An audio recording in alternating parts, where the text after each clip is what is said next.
안녕하십니까, 이태윤입니다. 중국 경제가 추락하면서 백화점뿐만 아니라 대형 마트도 폐업 물결이 일어나고 있습니다. 오늘은 이 주제에 대해 이야기해 보겠습니다. 최근 하남성 자성현의 한 슈퍼마켓이 폐업 소문으로 많은 시민들이 몰려들어 슈퍼마켓을 약탈하며 난리가 났습니다. 한 네티즌은 하남성 상구시 자성현의 행복 망가 슈퍼마켓이 시민들에 의해 싹쓸이 되었다고 전하며, 보세요, 자성 사람들의 자질이 어떤가요? 가게가 엉망이 된 것을 보셨나요? 라고 말했습니다. 매장이 엉망이 됐어요. 보세요.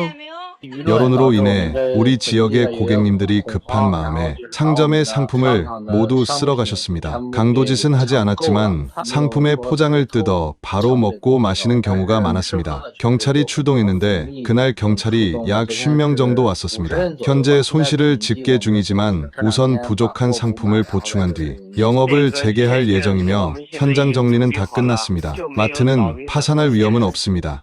영상에서는 많은 사람이 슈퍼마켓에서 음식 포장지를 직접 뜯고 음료를 마시는 장면이 보입니다. 비싼 맥주까지 마시고 빈병만 남겨두는 경우도 있었습니다. 사람들은 쇼핑카트에 물건을 가득 담고 있으며 슈퍼마켓의 상품은 완전히 비어있고 바닥에는 포장지와 상품들이 널브러져 있는 등 슈퍼마켓은 난장판이 됐습니다. 현재 슈퍼마켓 물품은 모두 소진된 상태로 손실은 아직 계산 중에 있으며, 슈퍼마켓 측은 9월 6일부터 영업을 일시 중단하고 물품을 다시 채운 후 영업을 재개할 것이라고 발표했습니다. 하남성의 슈퍼마켓 약탈 영상이 인터넷에 퍼지면서 많은 네티즌들은 이건 그냥 도둑이지, 정말 수준이 너무 낮다, 카드를 소지한 시민이라도 왜 물건을 계산하지 않고 바로 먹고 마시나요? 등의 비판을 쏟아냈습니다. 한 네티즌은 슈퍼마켓이 문을 닫아도 들어가서 물건을 훔칠 수 없다, 안에 있는 물건은 남의 물건이므로 사야 한다는 메시지를 남겼습니다. 중국은 코로나19 이후 경제적 어려움에 직면했습니다. 대형 체인 월마트는 2021년 상반기에만 중국 내 11개 매장을 폐쇄했습니다. 지난해 6월 천진시 화평로에 위치한 월마트 지점이 공식적으로 폐업했는데, 이는 천진시에서 최초이고 중국 전체에서도 첫 매장입니다.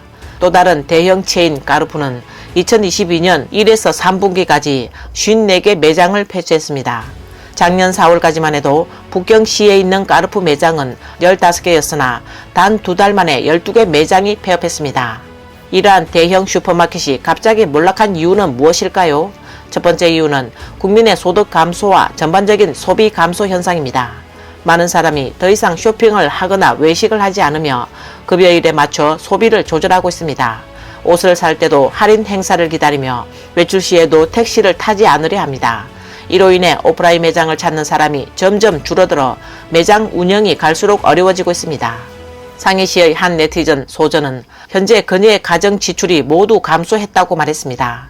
관련 영상을 함께 보시겠습니다. 1년 넘게 실업 상태로 지내다 보니 이제 정말 돈 쓰는 게 겁나요.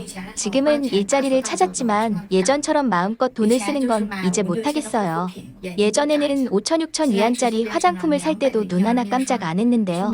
이제는 200위안짜리 베이비 크림밖에 못 사겠어요. 실직하기 전에는 상해에서 집을 사려고 했었고 그 때문에 남편과 많이 싸웠어요. 남편은 상해에서 집을 사려면 자신이 고생만 할 거라며 반대했죠. 그런데 실직한 후에는 집을 사겠다는 말조차 꺼내지 않았어요. 집을 사겠다는 생각이 정말 무리였다는 걸 깨달았으니까요. 그리고 예전에는 남편과 함께 먹고 싶은 게 있으면 바로 나가서 밀크티나 바비큐, 고급 레스토랑에 갔는데 이제는 아무리 먹고 싶어도 나가기가 싫어요. 옷 사는 것도 마찬가지예요. 예전에는 옷 사는 걸 정말 좋아했어요. 고등학교 때부터 대학 때까지, 그리고 졸업 후에도 예쁜 옷을 보면 가격이나 가성비 따지지 않고 그냥 샀죠. 생활비를 아껴서라도 옷을 샀어요. 때로는 돈을 아끼려고 라면이나 만두를 먹으면서요. 그런데 이제는 옷을 살 때마다 이렇게 생각해요. 이 옷 안 사도 살아. 샀다고 특별히 예뻐지는 것도 아니고 예전에 산 옷도 입지 않고 그대로인데 굳이 왜 사지? 계속 스스로 설득하다 보니 점점 더 효과가 있어요. 심지어 아들에게 사주는 물건도 소비를 줄였어요. 예전에는 아들에게 몇백 위안짜리 신발을 사주고 100위안 넘는 옷을 사줬죠.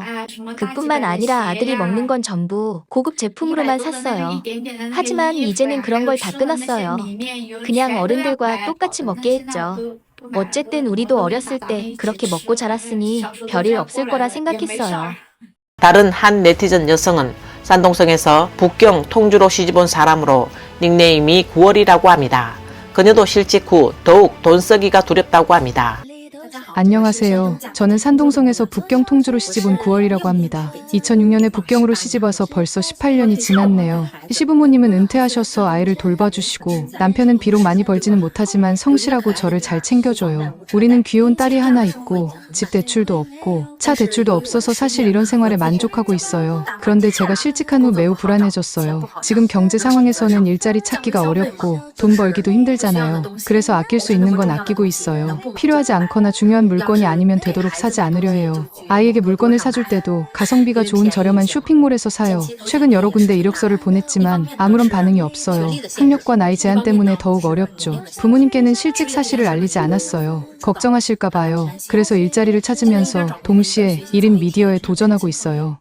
대형 슈퍼마켓들이 폐업하는 또 다른 이유는 전자상거래의 충격을 받았기 때문입니다. 전자상거래가 빠르게 성장하면서 많은 상점이 온라인 판매로 전환하고 있습니다. 대형 슈퍼마켓은 매장 임대료와 직원 급여를 지불해야 하기 때문에 비용이 증가하게 됩니다. 반면 전자상거래는 온라인으로 판매를 하면서 비용을 크게 절감할 수 있죠. 이 때문에 저렴한 가격에 많은 젊은 사람이 온라인 쇼핑을 선호하게 되었고 심지어 중년층도 온라인 쇼핑에 가세하게 됐습니다. 이로 인해 대형 슈퍼마켓의 매출이 줄어들고 결국 경영이 어려워졌습니다. 중국 전자상거래는 지난해 온라인 소매기 15조 위안, 한화약 2,850조 원 이상의 매출을 올리며 매년 11%씩 성장하는 세계 최대 온라인 소매 시장입니다. 까르푸는 중국 각지의 매장을 잇따라 폐쇄하고 있습니다. 지난해 3월 까르푸의 중국 시장 첫 매장인 북경 창익자 매장이 문을 닫았습니다. 까르푸는 지난해 8월 말 베이징의 최대 매장인 샹징점까지 문을 닫았습니다. 한때 중국에서 300여 개의 매장을 운영했던 까르푸는 이제 그 수가 10분의 1로 줄었습니다. 한때 소매업계의 거인이었던 까르푸는 중국에서 많은 팬을 보유하고 있었습니다. 그러나 최근 몇 년간 까르푸의 경영 상황이 점점 악화되었고 결국 베이징의 마지막 매장마저 폐점의 운명을 피하지 못했습니다. 까르푸의 퇴출은 전자상거래 플랫폼의 급성장과 무관하지 않습니다. 국내 전자상거래 플랫폼의 빠른 발전은 전통 소매업에 전례 없는 충격을 주었습니다. 까르푸도 경영 개선을 위해 상품 구조를 최적화하고 공급업체와의 협력을 강화하려고 노력했지만 전자상거래 플랫폼이 제공하는 완벽한 공급망과 편리한 배송 서비스 앞에서 전통 소매업은 경쟁력을 유지하기 어려웠습니다. 까르푸뿐만 아니라 최근 많은 소매업체들이 온라인으로 전환하며 자구책을 찾고 있습니다. 까르푸의 퇴출은 안타까운 일이지만 소매업계의 어려운 상황을 반영하고 있습니다. 이들 대형 체인 슈퍼마켓들은 한때 중국에서 기적을 만들었습니다. 1995년 까르푸는 북경 4만의 대형 슈퍼마켓을 열었고 이는 거리 곳곳에서 화제의 중심이 됐습니다. 중국에서 처음으로 대형 슈퍼마켓을 선보였던 까르푸는 그 당시 엄청난 성공을 거두었습니다. 한 네티즌이 까르푸 사건을 3가지 숫자로 정리했습니다. 다음 영상을 한번 보시죠. 오늘 까르푸 사건에 대해 이야기해보겠습니다. 3가지 숫자로 까르푸를 설명해보죠. 첫 번째 숫자는 1995입니다. 1995년 까르푸는 북경에서 첫 번째 대형마트를 열었습니다. 까르푸는 프랑스 최대 소매업체이자 세계 2위의 소매 연쇄점 그룹이었죠. 중국에 진출했을 당시 중국에는 작은 슈퍼마켓들만 있었고 이렇게 큰 대형마트는 처음이었습니다. 그래서 까르푸가 중국에 들어선 후 수천 가지 상품과 저렴한 가격 덕분에 큰 화제가 되었고 상품들이 자주 매진되기도 했습니다. 두 번째 숫자는 100입니다. 이 숫자는 2006년 까르푸가 중국에 진출한 지 11년이 되었을 때 까르푸의 매장 수가 100개에 달했다는 것을 의미합니다. 정말 빠른 성장 속도였죠. 이는 당시 중국의 개혁 개방이 매우 포용적이고 여유로운 환경을 제공했음을 보여줍니다. 이러한 개혁 개방 덕분에 까르푸가 중국에서 큰 발전을 할 수 있었던 것이죠. 그 당시 까르푸는 정말 인기가 많았고 외자 슈퍼마켓의 황포군관학교로 불릴 정도였습니다. 많은 상인들이 이를 모방하려 했습니다. 그러나 2006년 이후 전자상거래의 성장과 외국 소매업체인 월마트 및 지역 슈퍼마켓들의 경쟁 속에서 까르푸의 상황은 예전처럼 좋지는 않았습니다. 그럼에도 불구하고 여전히 슈퍼마켓 업계에서 안정적인 위치를 유지하고 있었습니다. 세 번째 숫자는 54입니다. 이 숫자는 2022년 1월부터 9월 사이에 까르푸가 중국에서 폐점한 매장 수를 의미합니다. 까르푸가 중국에 진출하기 전에는 대형 슈퍼마켓이 없었습니다.